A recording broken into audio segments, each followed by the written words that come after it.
No Natal, meu avô empurrou 3 envelopes brancos pela mesa de jantar. Meus pais explodiram em risos. Minha mãe revirou os olhos. Meu pai balançou a cabeça, divertido. Eu não ri.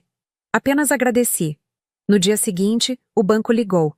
E com aquela ligação, descobri que minha família inteira era uma mentira. Mas antes de continuarmos, confira se você já está inscrito no canal e escreva nos comentários de onde você está assistindo este vídeo. Meu nome é Patrícia Souza.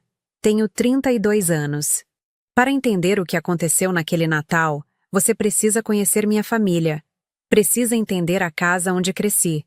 Precisa conhecer meus pais, Roberto e Cláudia Souza. Meus pais viviam para as aparências. Tudo na vida deles girava em torno de uma única pergunta: o que os outros vão pensar? Morávamos em um condomínio fechado em Alphaville, na Grande São Paulo. Aqueles condomínios com portaria 24 horas, segurança particular, jardins impecáveis. Todas as casas eram grandes. Todas as casas eram bonitas. Todos os carros eram importados. Nossa casa tinha 4 suítes, piscina, churrasqueira gourmet e uma sala de estar que ninguém podia usar. A sala tinha piso de mármore italiano. Os sofás eram de couro bege claro. Tudo combinava perfeitamente com as cortinas de linho importado. Minha mãe escolheu cada detalhe olhando revistas de decoração. Não é sofisticado, Patrícia? Ela perguntava, apontando para os vasos de cristal checos. Eu apenas concordava com a cabeça. Uma vez, quando tinha 9 anos, entrei naquela sala brincando de esconde-esconde com uma amiga. Pisei no sofá com o tênis sujo de grama. Minha mãe gritou tão alto que a vizinha veio perguntar se estava tudo bem. Ela esfregou o sofá por 2 horas, murmurando coisas que não conseguia entender completamente. Mas entendi o olhar. Aquele olhar que dizia que eu tinha estragado algo precioso.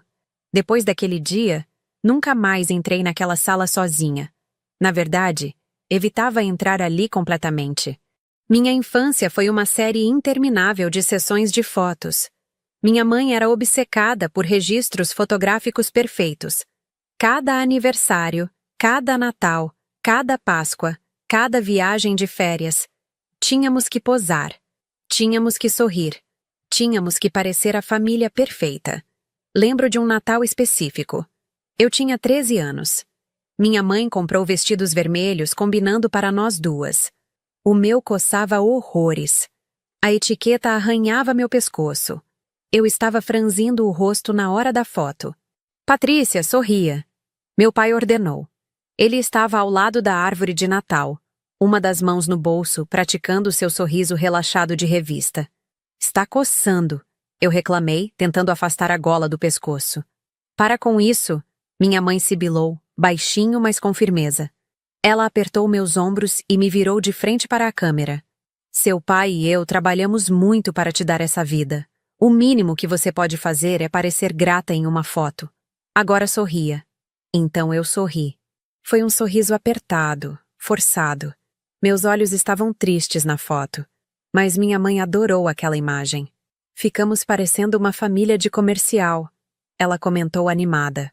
Mandou ampliar a foto e colocou na parede da sala de jantar, bem em cima do aparador de madeira de demolição. Trabalhamos muito. Era a frase favorita deles.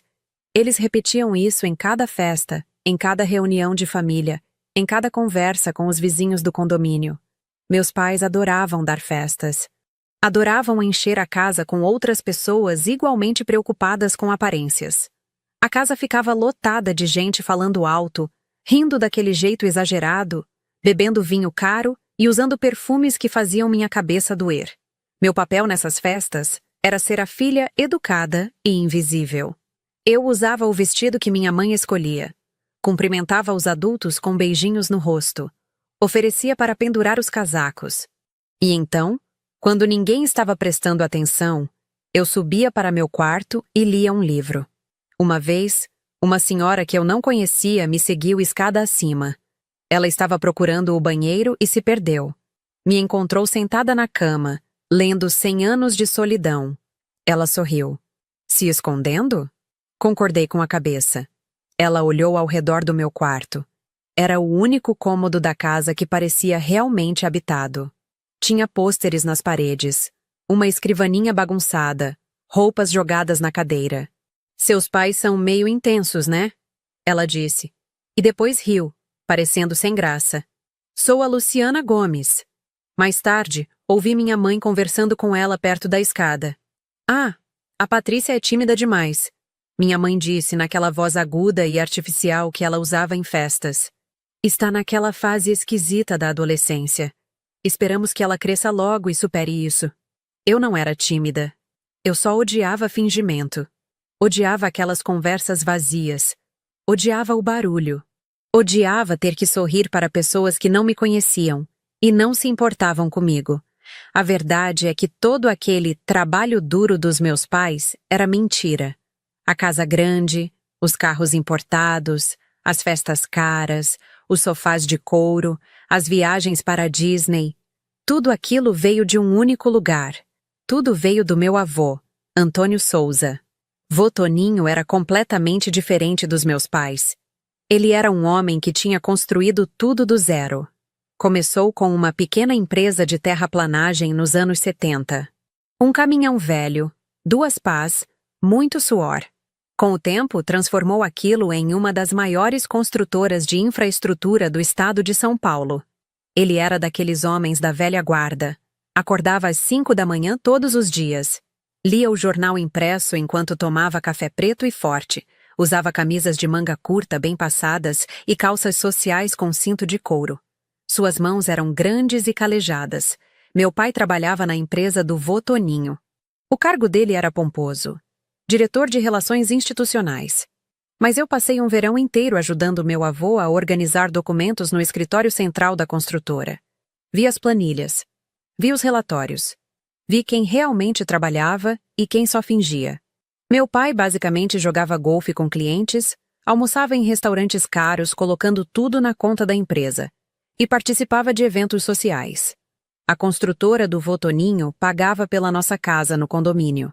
Pagava pelos carros. Pagava pelas viagens. Pagava pela empregada que limpava o mármore italiano. Pagava por tudo. Meus pais amavam o dinheiro do vô Toninho, mas tinham vergonha dele. Ele era simples demais, direto demais, honesto demais. Usava ternos fora de moda. Bebia refrigerante de 2 litros. Comia churrasco com as mãos. Lembro de uma festa na nossa casa. Um amigo do meu pai estava falando sobre investimentos na bolsa de valores. Vô Toninho se aproximou do grupo. Você não investe na bolsa, Antônio? O homem perguntou, rindo daquele jeito presunçoso. Não. Vô Toninho respondeu, com a voz grave e calma. Eu invisto em concreto, aço e gente que chega no horário. Coisas que você pode tocar. O homem ficou sem saber o que dizer. Meu pai ficou vermelho. Rapidamente mudou de assunto. Alguém quer mais caipirinha? Naquela noite, ouvi meus pais discutindo no quarto deles.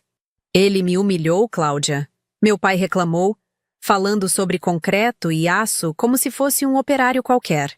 Eu sei, Roberto, eu sei. Minha mãe respondeu, cansada. Ele é de outra época. Não entende como as coisas funcionam hoje. Eles adoravam exibir o vô Toninho quando era conveniente. Meu pai, o empreendedor que construiu pontes e viadutos por todo o estado, meu pai dizia, colocando o braço nos ombros do avô para fotos. Mas nunca ouviam os conselhos dele. Nunca respeitavam os valores dele. Viam o vô Toninho como um caixa eletrônico. Um caixa eletrônico velho e teimoso, mas que sempre liberava dinheiro quando necessário. Nunca imaginaram que um dia aquele caixa eletrônico poderia fechar. Para os meus pais, eu era uma decepção completa. Eles nunca disseram isso diretamente. Eram educados demais para isso. Mas diziam de outras formas. A Patrícia ainda está se encontrando, minha mãe explicava para as amigas.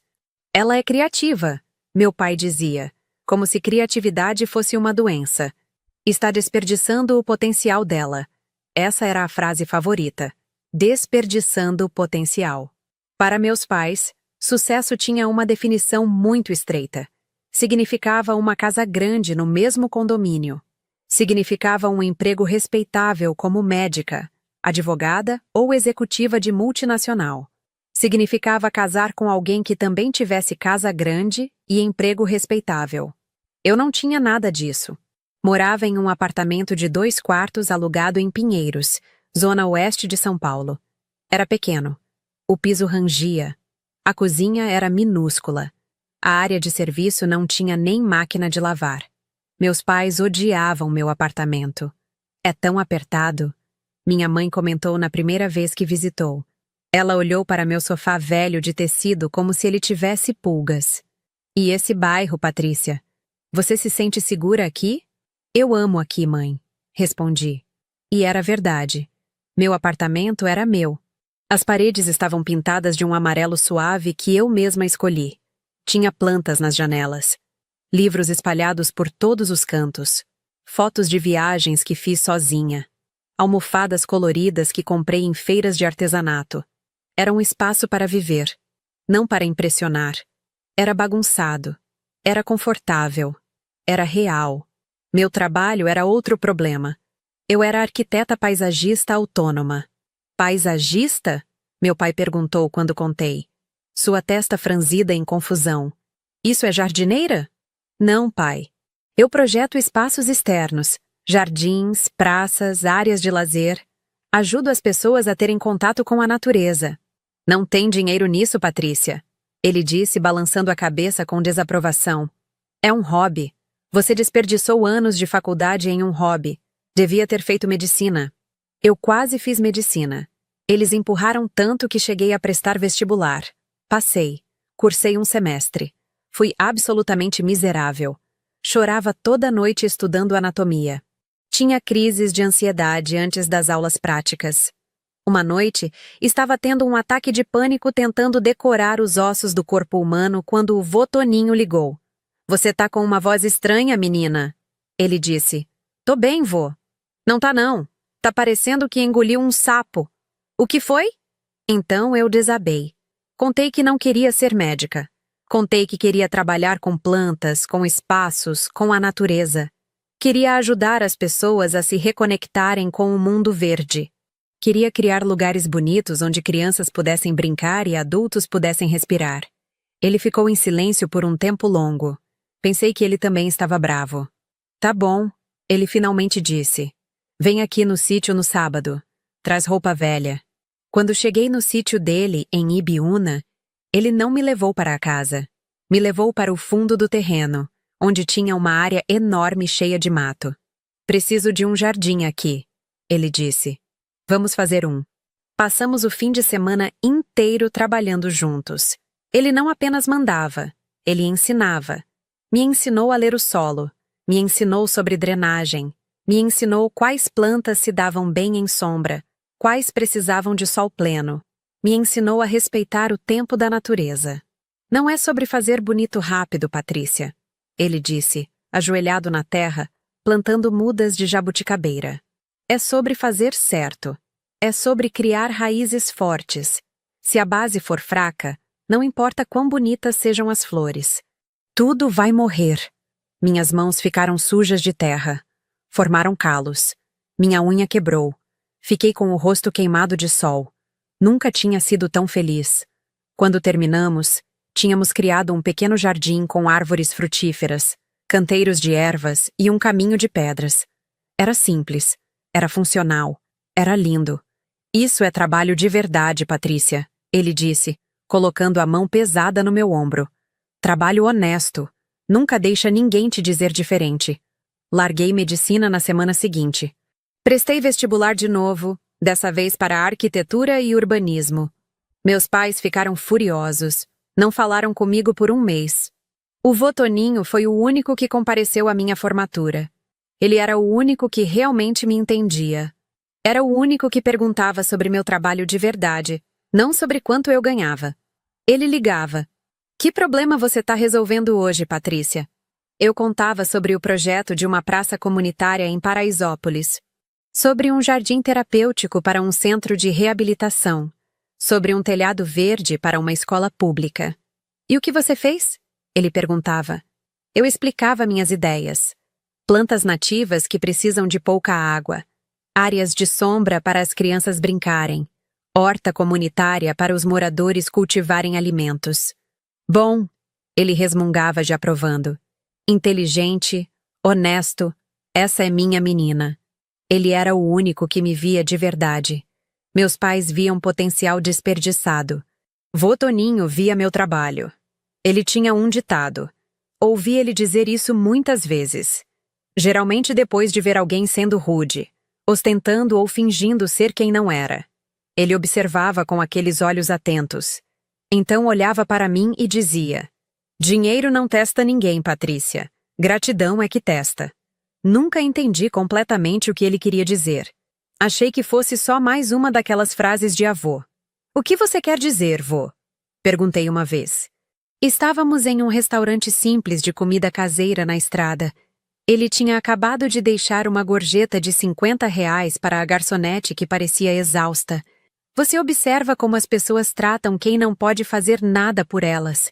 Ele disse, tomando café preto. Observa como elas agradecem. Observa se o agradecimento é sincero. Uma pessoa pode ter todo o dinheiro do mundo, mas se não for grata, é pobre. É só um quarto vazio. Balancei a cabeça, achando que tinha entendido. Não tinha. Não realmente. Só percebi anos depois que todo aquele tempo, ele não estava apenas me ensinando. Ele estava me observando. E estava observando meus pais.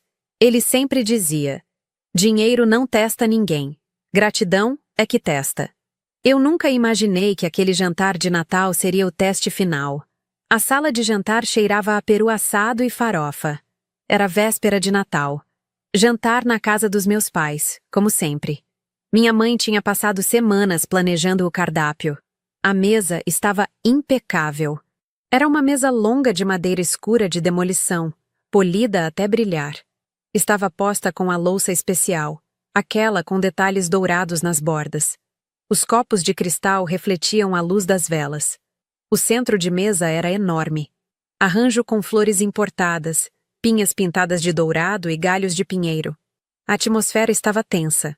Natal na casa dos meus pais nunca foi divertido. Era uma produção, um espetáculo. Minha mãe, Cláudia, estava usando um vestido vermelho de seda. O cabelo estava perfeitamente arrumado, mas o sorriso estava apertado.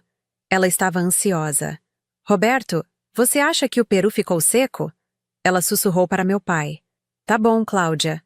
Ele respondeu, mas não estava olhando para ela. Estava checando o celular escondido debaixo da mesa, provavelmente olhando cotação de ações. Eu só quero que tudo esteja perfeito para seu pai, ela disse.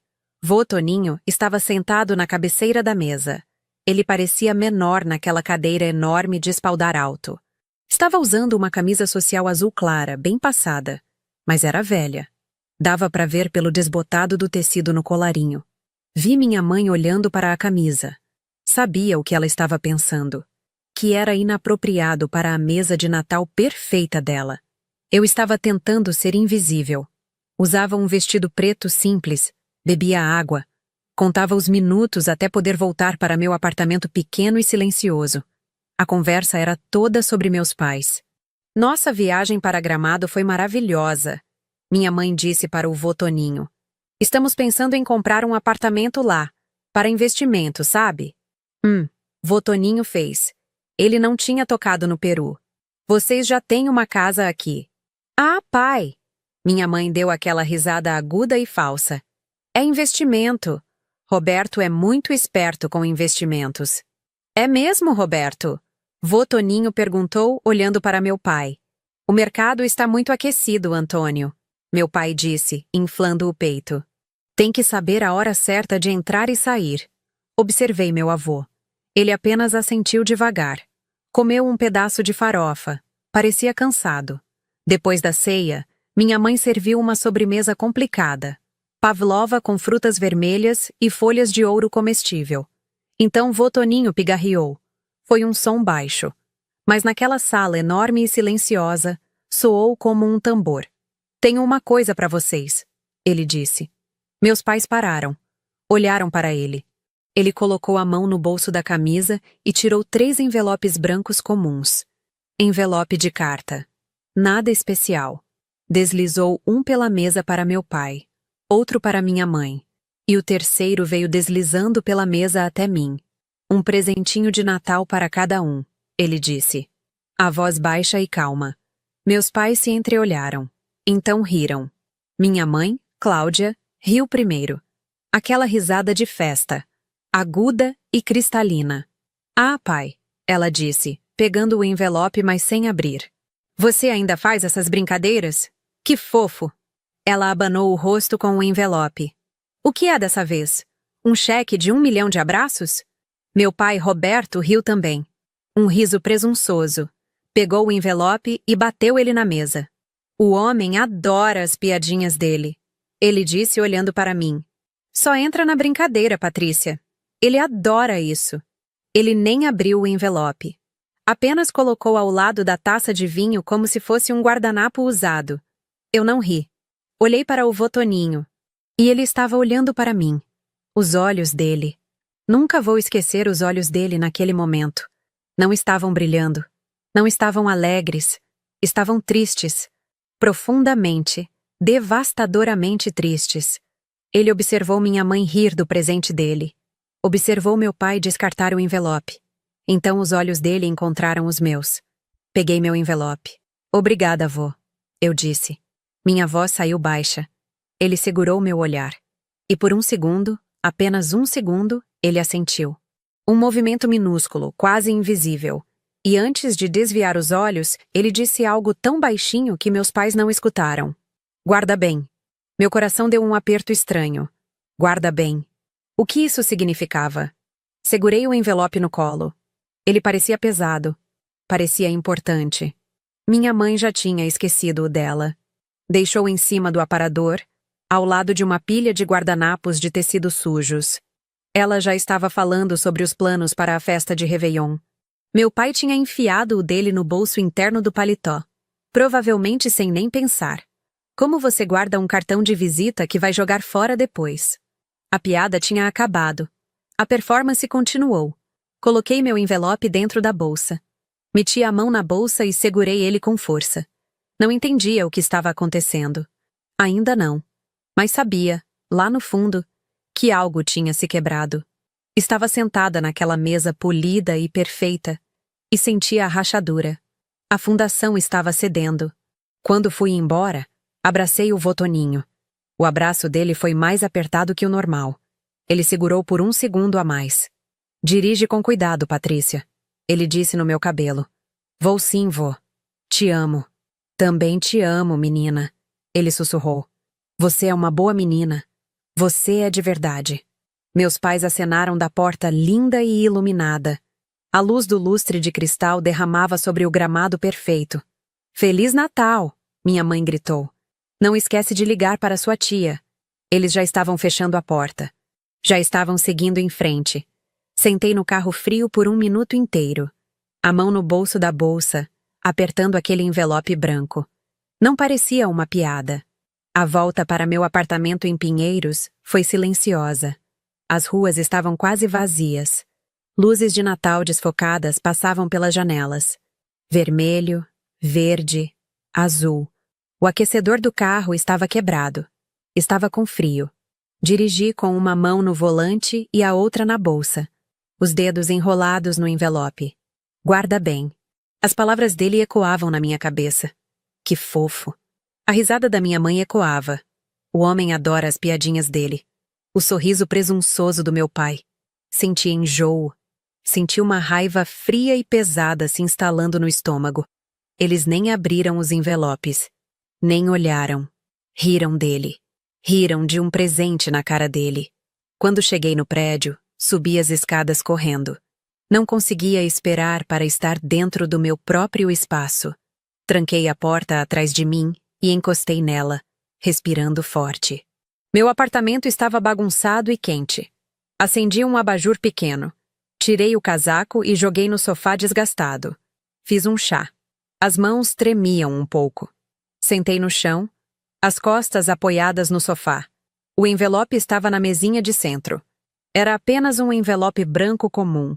Meu nome, Patrícia Souza, estava escrito na frente com a letra forte e familiar dele. Fiquei olhando por muito tempo. Parte de mim tinha medo de abrir. E se fosse uma piada mesmo? E se fosse um cheque falso de 1 milhão de abraços? Depois de toda aquela tensão, de todo aquele peso que senti, eu me sentiria idiota. E se fosse real? Peguei o envelope. Deslizei o dedo embaixo da aba e abri com cuidado. Não queria rasgar. Tirei o papel de dentro. Era um cheque. Um cheque real do banco dele, Banco do Brasil. Meus olhos foram para a linha, pagar a Patrícia Souza. Então meus olhos foram para a caixinha com os números. A respiração simplesmente parou. 200 mil reais. Li de novo. E de novo. A assinatura embaixo era dele. Antônio Souza. Era real. Fiquei ali sentada no chão do meu apartamento minúsculo, apenas olhando. O peito estava apertado. Acho que era para estar feliz. Acho que era para estar empolgada. Deveria estar pulando de alegria. Sou rica, certo? Não senti nada disso. Senti peso. Senti um peso esmagador e incrível. Aquilo não era um presente. Era uma declaração. Era um teste. E meus pais tinham falhado. Ele deu o mesmo envelope para eles. A mesma chance. E eles riram. Jogaram no aparador junto com o lixo. Ele sabia. Ele sabia que fariam isso. Deu um para mim também. E eu agradeci. Não foi um teste comigo. Foi um teste com eles. Ele estava apenas me mostrando os resultados. Senti uma onda súbita e aguda de respeito pelo meu avô. Foi tão forte que quase doeu. Ele era mais inteligente que todos eles. Era mais forte. E senti uma tristeza profunda e fria pelos meus pais. Eles eram tão cegos, tão perdidos no mundo deles de aparências e potencial desperdiçado, que não conseguiam ver algo real quando estava bem na frente deles. Não sabia o que fazer com o cheque. Depositar parecia errado. Parecia como se fosse sobre dinheiro. E aquilo não era sobre dinheiro. Era sobre outra coisa. Levantei e fui até minha escrivaninha. Na escrivaninha tem uma caixa pequena de madeira escura. Tem uma tampa lisa. É feita de peroba rosa. Foi a primeira peça que fiz sozinha em uma oficina de marcenaria que fiz depois da faculdade. Abri a tampa. O cheiro de madeira envelhecida encheu o ar. Dentro não tem muita coisa. Tem uma foto minha e do vô Toninho cobertos de terra, sorrindo para a câmera no jardim do sítio. Tem uma carta que minha melhor amiga Marina escreveu quando me mudei para Pinheiros. A carta diz: "Você é corajosa." Tem uma flor seca da primeira cliente que me deu flores de agradecimento. Coisas que importavam. Peguei o cheque. Dobrei uma vez. Coloquei dentro da caixa, bem em cima da foto. Fechei a tampa. Pareceu certo. Estava seguro. Estava onde pertencia. Era um símbolo de respeito. Era prova de que ele me via. Não dormi naquela noite. Fiquei pensando: o que devo fazer? Na manhã seguinte, acordei me sentindo estranha. Ressaca sem ter bebido. Fiz café. Olhei para a caixa de madeira. 200 mil reais. Era uma quantia que mudava vidas. Pagaria minhas dívidas do cartão de crédito. Daria entrada em um apartamento próprio. Me permitiria recusar projetos ruins e aceitar só os que faziam sentido.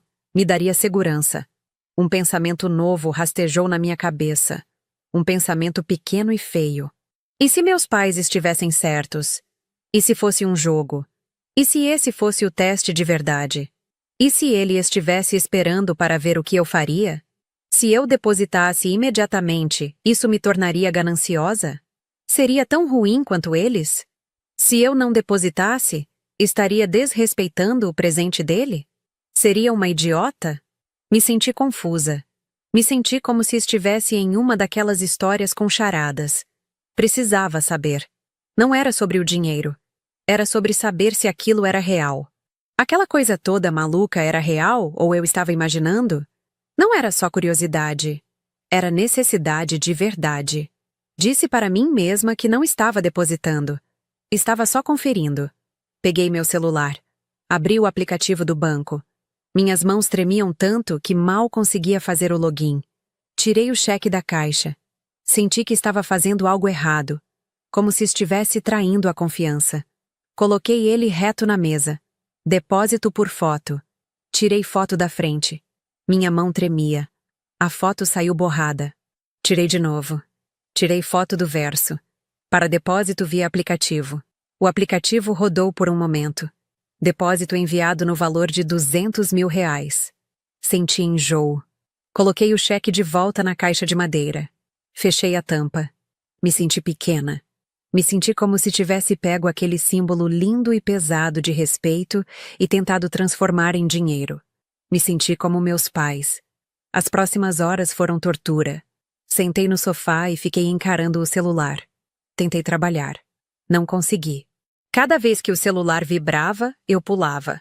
Estava esperando o e-mail de depósito recusado. Estava esperando o aviso de fundos insuficientes. Estava esperando uma mensagem do vô dizendo que era brincadeira. Estava esperando por um sinal. Esperando descobrir o que era real. A palavra processando ficou pendurada na tela do celular. Coloquei o celular virado para baixo na mesinha. Me senti suja. Me senti barata. O que tinha feito? Tinha pego o presente dele, o teste dele, e tratado como um bilhete de loteria. Fui para a cozinha e lavei as mãos, mas a sensação não ia embora. Passei a hora seguinte andando pelo apartamento. Disse para mim mesma que seria recusado. O banco mandaria um e-mail dizendo que o depósito falhou. Então, eu saberia. Saberia que era tudo um jogo.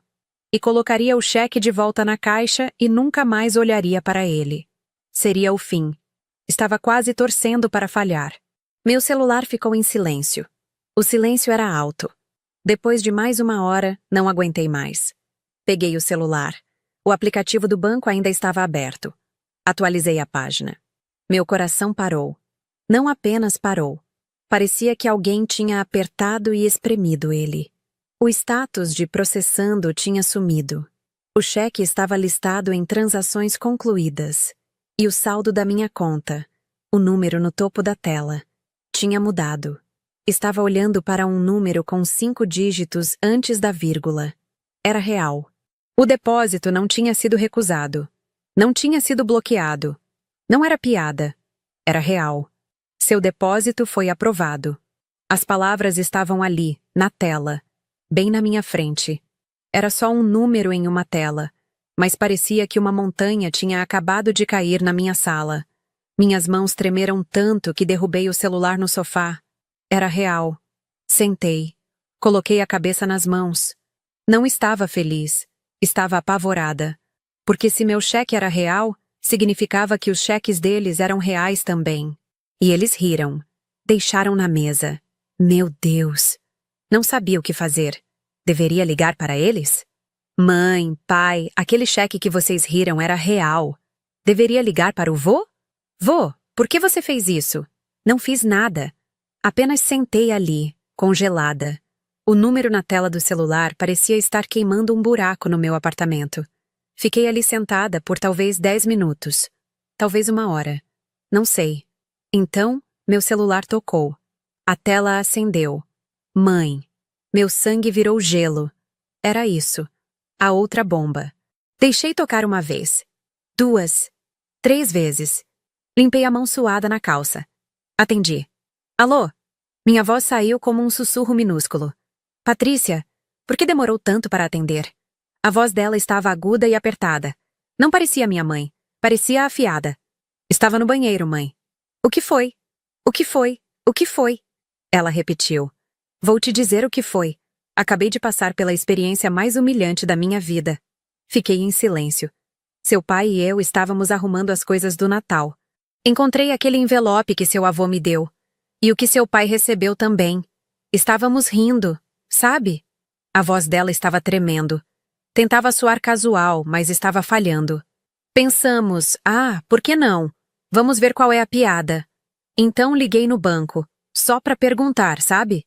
Ela estava falando rápido demais, sem fôlego. E o gerente? O gerente disse que os cheques foram cancelados. Ele disse que seu avô colocou ordem de sustação ontem de manhã. Ela estava falando tão depressa.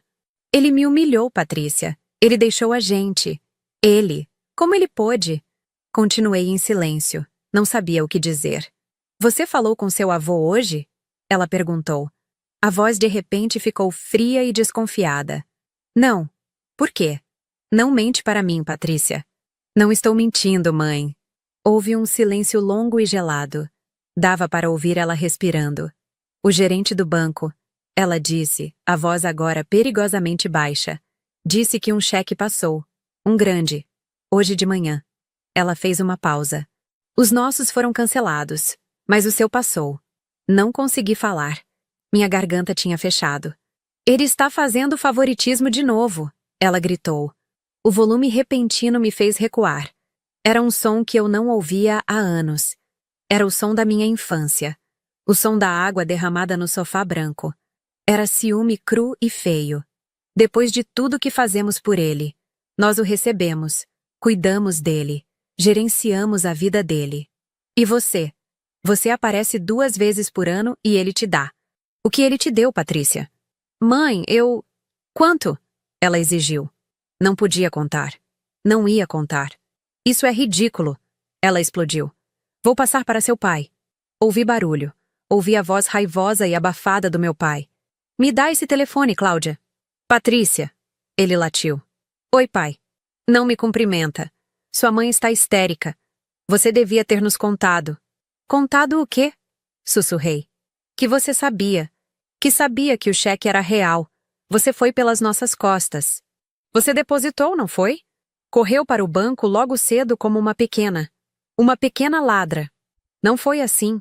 Ele é velho, Patrícia. A voz do meu pai mudou. Estava tentando soar razoável agora. Paternal. A voz que usava quando tentava resolver um problema. Ele é velho e não está pensando com clareza. Não sabe o que está fazendo.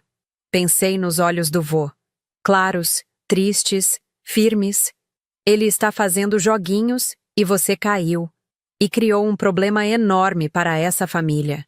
Eu não criei nada, disse. Minha voz de repente ficou clara e fria. Escuta aqui, Patrícia.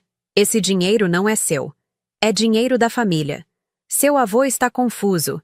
Você precisa vir aqui agora e vamos resolver isso. Vamos colocar o dinheiro em uma conta conjunta. Vamos administrar para você. É a única coisa justa a fazer. Você não entende de finanças. Você só ia desperdiçar com seu hobby.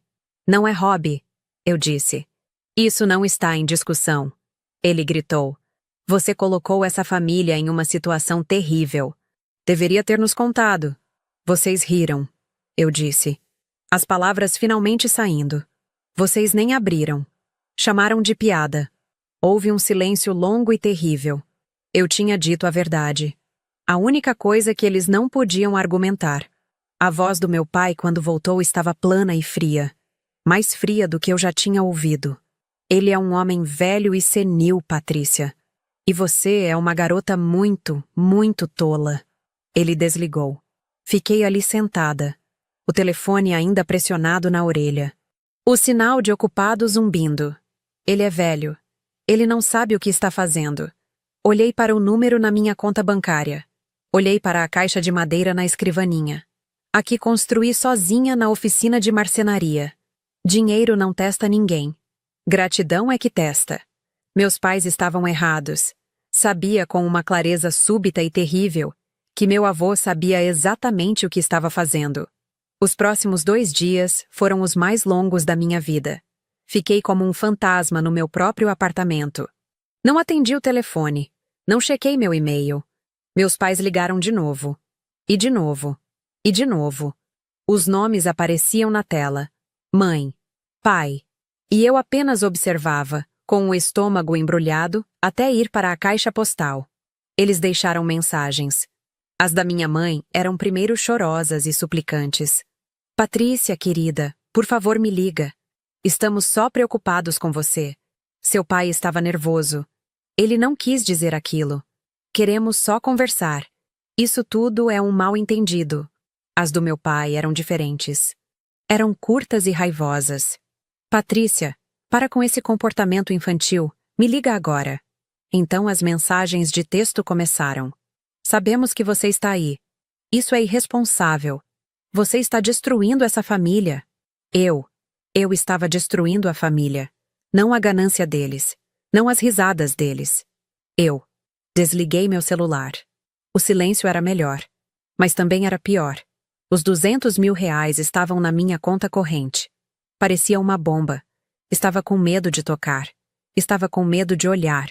Comprei mercado no cartão de crédito. Não queria usar o dinheiro. Não parecia meu dinheiro. Parecia evidência. Não conseguia trabalhar. Sentei na minha mesa de desenho e fiquei encarando uma página em branco. Tentei esboçar um projeto, mas minhas mãos ainda tremiam. As cores pareciam erradas. Tudo parecia cinza. Estava sozinha. Rica, eu acho. E nunca tinha me sentido tão sozinha na vida. No segundo dia, não aguentei mais. Liguei o celular. Ignorei as dúzias de mensagens novas dos meus pais. Liguei para a única pessoa que eu podia. Marina. Patrícia! Meu Deus, você está viva? Eu ia ligar na polícia. Marina Cardoso. Minha melhor amiga desde a faculdade. Ela era o oposto de mim. Barulhenta, engraçada. E não tinha medo de nada. Era advogada. De verdade, como meu pai diria. Trabalhava para uma ONG de direitos humanos, ajudando pessoas sem dinheiro. Meus pais odiavam ela. Diziam que ela era agressiva e má influência. Eu não estou bem, Marina. Sussurrei. Senti as lágrimas começando. Ainda não tinha chorado. Onde você está? Vou aí. Não. Preciso sair daqui. Posso te encontrar? Nos encontramos no nosso café favorito. Era um lugar velho que cheirava a café passado e pão de queijo. Sentei em uma mesa no fundo, com as mãos enroladas em uma caneca de chá quente. Marina deslizou no banco na minha frente. Os olhos escuros e atentos escaneando meu rosto. Tá, ela disse. Toda profissional. Você está com cara de cadáver. Começa do início. O que eles fizeram? Então contei tudo. Contei sobre o jantar, as risadas, o cheque de mentira, a repulsa dos meus pais, os olhos tristes do vô, as palavras dele. Guarda bem. Marina apenas ouviu, o rosto ficando cada vez mais tenso. Então contei sobre a manhã seguinte, o depósito, o número. 200.000, Marina. Shh, eu disse olhando em volta. Meu Deus, ela sussurrou. Então contei sobre as ligações, a experiência humilhante da minha mãe, os cheques cancelados, a acusação do meu pai. Você é uma garota muito tola. Quando terminei, estava chorando. Lágrimas silenciosas e cansadas rolando pelo rosto. Marina ficou em silêncio. Estava encarando a xícara de café. Marina? Ela levantou os olhos. O rosto não estava triste. Estava furioso. Marina, não. Vou matar eles. Ela disse, a voz um rosnado baixo. Vou. Sou advogada. Posso achar um jeito de tornar isso legal. Não é engraçado, Marina. Não estou rindo. Ela disse. Estou furiosa. Eles têm te tratado assim a vida inteira. Como se você fosse a quebrada, a estranha, só porque você é decente. E agora? Agora seu avô finalmente confronta eles. Finalmente mostra para você o que você vale. E eles te chamam de ladra por ser grata. Não sei o que fazer. Sussurrei. Estou com tanto medo. Medo de quê? Deles. Do vô. E se eu acabei de meter ele em uma encrenca? Ele está bem? E se meu pai estiver certo? E se ele não estiver? Não está o quê? O rosto de Marina suavizou. Ela esticou o braço pela mesa e agarrou minha mão. A mão dela era quente e forte. Patrícia, olha para mim. Seu avô é um gênio. Ele é o mais esperto nessa bagunça toda. Ele não é velho e confuso. Ele é estratégico. Ele sabia exatamente o que eles fariam. Ele esteve observando eles. Esteve observando você. Isso não foi um presente de dinheiro, Patrícia. Foi um presente de verdade. Respirei fundo e trêmulo. Então, o que eu faço agora?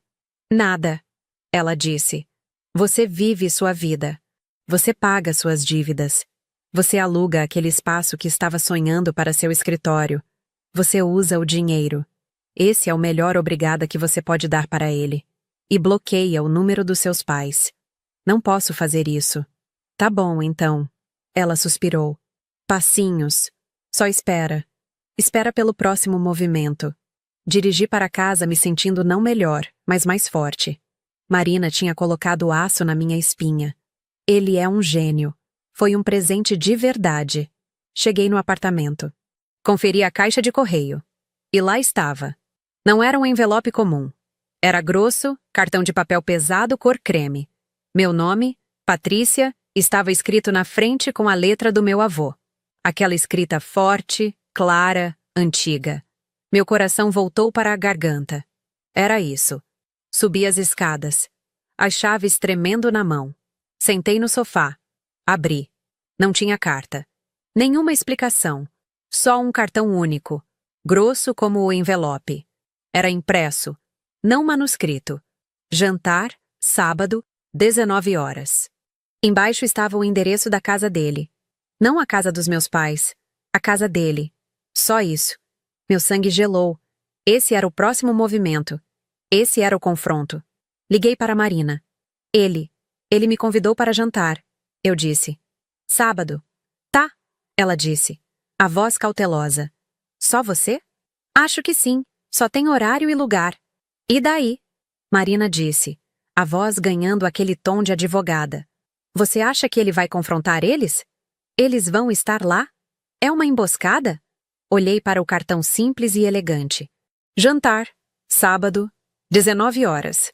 Pensei nos cheques cancelados. Pensei nos R$ 200.000 na minha conta. Pensei nas décadas observando, ouvindo, testando.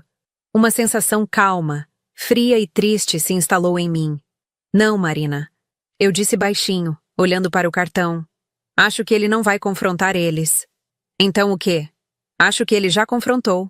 Acho que o teste acabou. Isso é ele anunciando os resultados. A ida para a casa do meu avô no sábado à noite foi a viagem mais solitária da minha vida. Meu carrinho parecia pequeno nas estradas largas e escuras que levavam até o bairro dele. Meus pais moravam em um condomínio novo e ostentoso. Vô Toninho morava na parte antiga e original da cidade, na área onde os verdadeiros ricos moravam.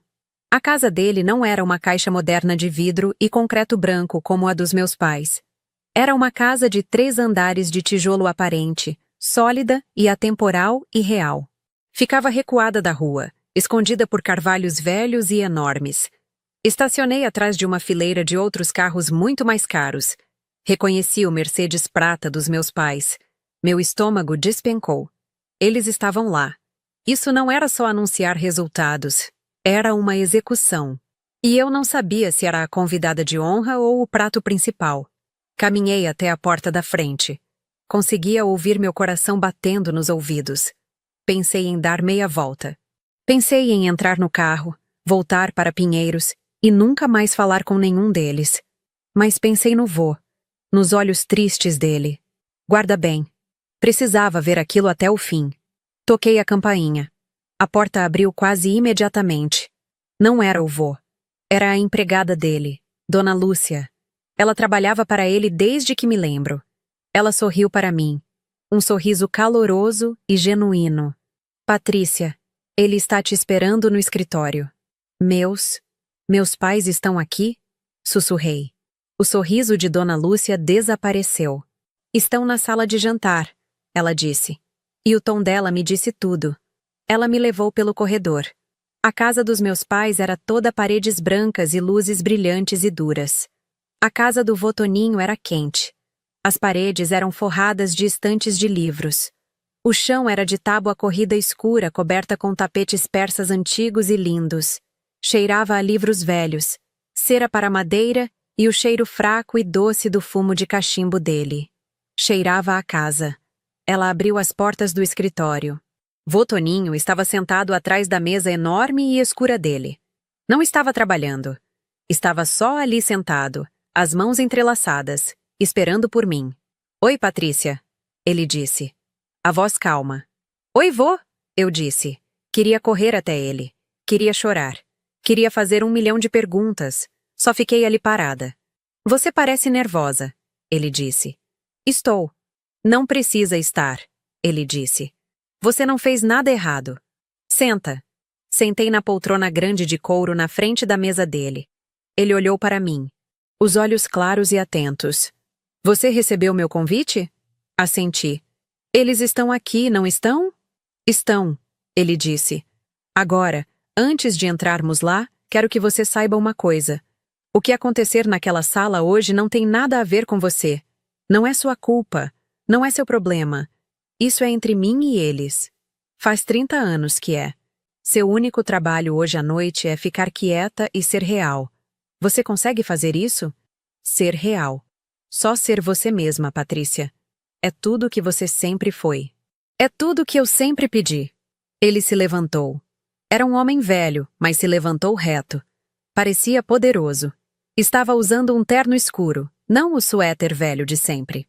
Vamos jantar, ele disse. Colocou a mão nas minhas costas e saímos do escritório. Andamos pelo corredor até a sala de jantar.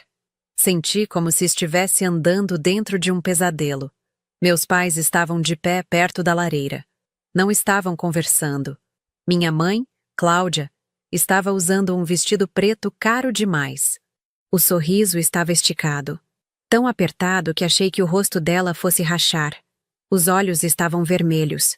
Meu pai, Roberto, estava parado com as mãos nos bolsos, encarando a lareira apagada. O rosto estava tenso de raiva. Um vermelho manchado e escuro. Os dois viraram quando entramos. Os olhos da minha mãe voaram para mim. O sorriso vacilou. Patrícia, você veio. Ela olhou para o vô. Pai, isso é uma surpresa. É? Vô Toninho disse, a voz calma. Ele caminhou até a cabeceira da mesa. Por favor, sentem. Meus pais sentaram de um lado. Sentei do outro. Sozinha. Vô Toninho ficou de pé na cabeceira da mesa. Não estava carregando uma travessa de comida. Estava carregando uma pasta fina. Uma pasta jurídica feita de cartolina bege. Ele a colocou na mesa na frente dele. O som foi suave, mas ecoou no silêncio. Vocês vão encontrar seus nomes nesses papéis, ele disse. Não olhou para a pasta. Olhou para meus pais. A voz da minha mãe rachou. Ela explodiu em lágrimas. Não eram lágrimas tristes. Eram lágrimas de raiva e frustração. Você nos humilhou, pai. Ela chorou, a voz subindo. Você cancelou nossos cheques. Nos fez passar vergonha. Depois de tudo que fizemos por você. O que vocês fizeram por mim, Cláudia? Vô Toninho perguntou. A voz ainda baixa, ainda calma. Cortou pelos soluços dela como uma faca. Ela parou. Nós. Eu cancelei os cheques, Vô Toninho disse, assentindo calmamente. Cancelei. Ele olhou para minha mãe. Olhou para meu pai. Por 30 anos eu dei tudo para vocês. Uma casa, carros, um emprego que você não faz, Roberto. Uma mesada para uma mulher da sua idade, Cláudia. Eu dei e vocês pegaram e vocês nunca, nem uma vez, disseram obrigado de verdade. Isso não é verdade, meu pai disse encontrando a voz. No Natal, Vô Toninho continuou como se meu pai não tivesse falado. Eu dei um presente final para vocês, um teste simples. Dei a mesma coisa que dei para a Patrícia. Meus pais olharam para mim. O olhar da minha mãe era puro veneno. Dei um cheque para vocês.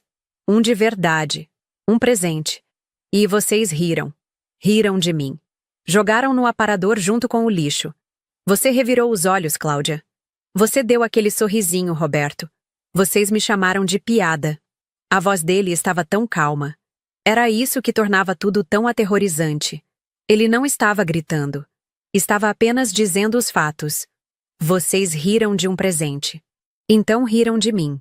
Foi um teste. Meu pai gritou, batendo o punho na mesa. As taças de cristal tremeram. Um jogo doente e perverso de um velho. A vida é um teste, Roberto. Vô Toninho disse. Vocês reprovaram. E ela? Meu pai gritou, apontando para mim. A veia na testa dele estava roxa. Você a recompensou por quê? Por não fazer nada. Por ser uma fracassada. Por desperdiçar o potencial dela. Ela não fez nada. A sala ficou em silêncio. Senti todos os olhos em mim. Me senti pequena. Me senti como se tivesse 12 anos de novo no suéter vermelho que coçava. Olhei para meu avô. Ele ainda estava olhando para meu pai. Ela fez tudo, Vô Toninho disse. A voz tão baixa, tão cheia de poder que quase chorei. Ela fez tudo, ele repetiu. Ela escutou. Quando falei, ela escutou. Quando ensinei, ela aprendeu. Ela trabalha, Ela constrói. Ela se respeita. Ela disse obrigada por um presente que nem sabia que era real. Ele virou os olhos claros e firmes para mim. Ela não riu. O silêncio que se seguiu era sagrado. Essa é a única palavra. Era o som de uma mentira de 30 anos finalmente morrendo. Era o som da verdade enchendo uma sala. O rosto do meu pai estava branco. Minha mãe estava totalmente em silêncio. A boca aberta. Eles não tinham nada mais a dizer. Ele tinha tirado todas as palavras deles. Meu avô, Antônio Souza, não se mexeu. Ficou parado na cabeceira da mesa dele. Um rei na própria casa. O punho do meu pai ainda estava na mesa. O rosto da minha mãe estava pálido e manchado. Vô Toninho pegou a pasta bege fina. Abriu. Deslizou ela pela mesa de madeira polida. Parou bem na minha frente. Isso é seu, Patrícia, ele disse. Olhei para baixo. As mãos estavam no colo. Estava com medo de tocar. O que é isso? Meu pai perguntou, inclinando-se para a frente e apertando os olhos. O que é isso? Mais joguinhos? Coloquei as mãos na pasta. Abri. Não era um cheque. Era página após página de documentos legais. Meus olhos escanearam as palavras. Não entendi todas elas. Vi Última Vontade e Testamento de Antônio Souza. Vi Procuração Durável. Vi Escritura de Transferência. Vi Alteração de Controle Societário da Construtora Souza. E em cada página, em todos os lugares para executor, beneficiário, procurador, sócio majoritário, vi meu nome, Patrícia Souza. A respiração saiu do meu corpo. Isso não eram 200 mil reais. Isso era tudo. Era a empresa, a casa, os investimentos, o patrimônio. O quê? O que é isso? Minha mãe sussurrou. Ela estava pálida, parecia doente. O que é isso, Patrícia? Ela perguntou de novo, a voz subindo. Não consegui falar. Apenas olhei para meu avô. É minha herança, Cláudia. Vô Toninho disse calmamente. É meu legado. Você não pode fazer isso. Minha mãe gaguejou. Você não pode. Roberto é seu filho. Ele é o diretor. É dele. Roberto tem um título, Vô Toninho disse. Ele não tem o trabalho. Ele nunca teve o trabalho. Ele tem um salário que eu paguei. Você não pode fazer isso, meu pai rugiu. Ele se levantou, a cadeira arranhando violentamente no chão de madeira. Eu sou seu filho. Ela é uma criança. Ela não sabe nada. Ela sabe trabalhar, Vô Toninho disse. Ela sabe escutar. Ela sabe construir. Isso é ilegal, meu pai gritou. Você está velho, está senil. Ela te manipulou, te enganou. Ele estava olhando em volta da sala, desesperado, como se procurasse alguém para concordar com ele. Você não está bem, pai. Você está doente. Precisamos te ajudar. Minha mãe entendeu o jogo. Sim, pai. Estamos preocupados com você. Esse teste, isso não é normal. Queremos cuidar de você. Eles estavam tentando tirar o poder dele, tentando chamá-lo de louco. Assisti horrorizada enquanto tentavam virar aquilo contra ele. Vô Toninho apenas observou. Deixou eles falarem. Deixou meu pai berrar. Deixou minha mãe chorar suas lágrimas falsas de preocupação. Deixou o silêncio se esticar depois que terminaram. Depois que disseram todas as coisas feias e desesperadas. Meu pai estava respirando pesado. O paletó do terno amassado. Minha mãe estava enxugando os olhos com um guardanapo. O rosto uma máscara de preocupação. Vô Toninho esperou. Então falou.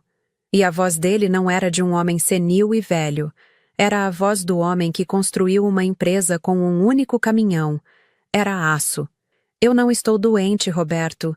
Não estou confuso, Cláudia. Nunca enxerguei tão claramente na minha vida inteira. Ele olhou para meu pai. Olhou para minha mãe. Eu já fiz, ele disse. Minha mãe pareceu confusa. Já fez. Fez o quê? Você disse que eu não posso fazer isso. Vô Toninho disse. Estou te dizendo. Eu já fiz. Os papéis estão assinados. Estão registrados em cartório. Meu advogado, Dr. Miller, tem os originais. Essas são as cópias de vocês. Está feito. O rosto do meu pai. desmoronou. A raiva, a arrogância, simplesmente morreram. Ele pareceu velho, pareceu fraco, pareceu um quarto vazio. Ele afundou de volta na cadeira. Meu pai começou a falar. Abriu a boca. Um pequeno som saiu. Mas... A voz do vô Toninho cortou o ar. Não foi alta. Foi final. Ele olhou para o filho dele. Olhou para a nora. Agora eu sei quem é de verdade. Foi isso. Aquela frase. Eram apenas 5 palavras. Mas foi o fim. Terminou tudo o que era falso naquela sala. Terminou 30 anos de mentiras. Terminou a imagem perfeita. Terminou o trabalho duro. Terminou eles. Minha mãe se levantou. Os movimentos rígidos como um robô. Pegou a bolsa. Não olhou para mim. Não olhou para o vô. Simplesmente caminhou até a porta. Meu pai ficou ali sentado por mais 1 segundo. Olhou para a pasta na minha frente. Olhou para o pai dele. Os olhos estavam cheios de algo que nunca tinha visto antes. Não era raiva. Era ódio. Um ódio profundo, frio e vazio. Então ele se levantou, ajeitou o paletó do terno e seguiu a esposa para fora da sala. Ficamos ali sentados. Ouvimos a porta da frente abrir. Ouvimos ela bater. A batida ecoou pela casa grande, silenciosa e sólida. E então houve paz. Sentamos no silêncio. Ainda estava olhando para a pasta aberta. Executor, procurador, Patrícia Souza. Minhas mãos estavam tremendo. Eu era rica. Estava no comando de tudo. Olhei para meu avô. Ele ainda estava de pé. Parecia cansado. Parecia velho. Mas parecia livre. Ele soltou um suspiro longo. Longo. Parecia que tinha sido segurado por 30 anos. Bem, ele disse. A voz suave agora. Acho que Dona Lúcia manteve o jantar aquecado. Ele se sentou. Pegou o sininho pequeno ao lado do prato e tocou. Apenas fiquei olhando para ele. Vô, sussurrei. Minha voz estava quebrada. Eu não. Não posso. Não sei fazer isso. A empresa, o patrimônio. Sou paisagista. Eu projeto jardins. Não sei como administrar uma construtora. Dona Lúcia entrou empurrando um carrinho. Não pareceu surpresa que meus pais tinham ido embora. Apenas começou a servir os pratos. Frango assado, legumes, arroz, pão quentinho. Vô Toninho olhou para mim.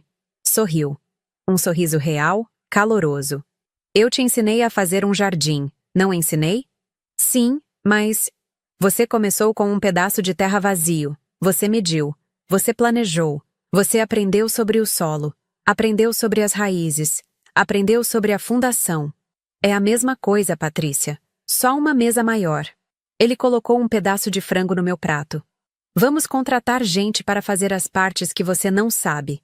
Você só seja a chefe. Você só seja de verdade. Você vai ficar bem. Você é a única em quem eu confio para ser. Jantamos. Só nós dois naquela mesa longa e polida. Não falamos sobre dinheiro. Não falamos sobre meus pais. Não falamos sobre a pasta, que fechei e coloquei na cadeira ao meu lado. Ele me perguntou sobre meu trabalho.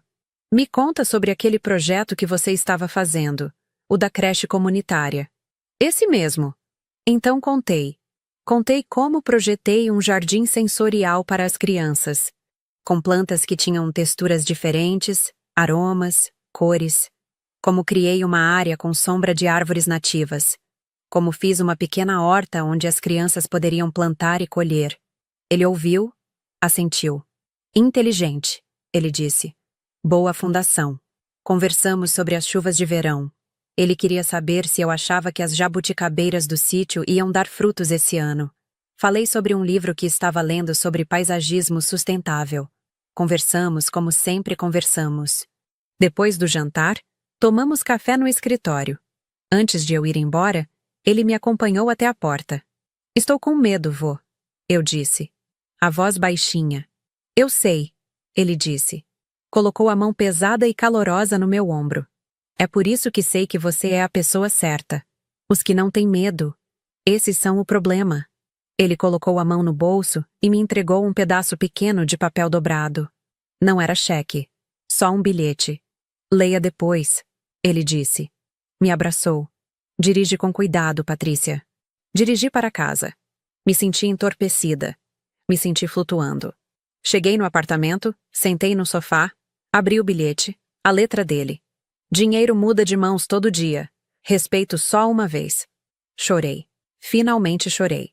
Não pelos meus pais, não pelo dinheiro. Chorei por ele. Pela vida longa e solitária dele observando a família virar mentira. Chorei porque ele me viu. 3 semanas depois, estava sentada em um escritório grande e polido. A placa na porta dizia: Miller e Associados. Dr. Miller era um homem gentil com óculos e um sorriso calmo. Parecia um pouco com meu avô. Seu avô é um homem muito, muito inteligente, Patrícia. Ele disse enquanto assinei meu nome. Página após página. Ele depositou muita confiança em você. Eu sei, eu disse. Minha mão estava firme. Os números não importavam. O dinheiro era só dinheiro. Era uma ferramenta. Era um resultado. A lição é que importava. Ainda sou paisagista. Tenho um escritório agora. Um bonito. Contrato outros paisagistas jovens e pago bem. Também sou presidente da construtora Souza.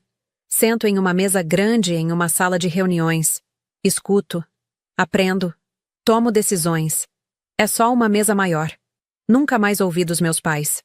Não diretamente. Os advogados deles mandaram cartas, claro.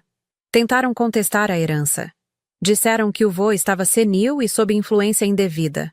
Mas vô Toninho era esperto. Tinha documentado a mente clara dele por anos. Tinha cartas de médicos. Tinha vídeos. O caso foi arquivado. Eles perderam. Perderam tudo. Porque já tinham perdido. Já tinham perdido há muito tempo. Acharam que o cheque era falso. Mas a única coisa falsa naquela casa na noite de Natal era o amor deles. Ainda passo de carro na frente daquele primeiro banco às vezes. O banco onde fiz o depósito pelo aplicativo. Lembro da sensação. As mãos tremendo, o medo. E lembro da ligação que mudou tudo. Não foi a notificação do banco me dizendo que o dinheiro era real. Foi a ligação do meu pai me chamando de garota tola. Aquele foi o momento. O momento que soube que ele estava errado. O momento que soube que meu avô estava certo. O momento que finalmente entendi o que eu valia. E que decência, silenciosa, simples e real, finalmente valia mais que reais.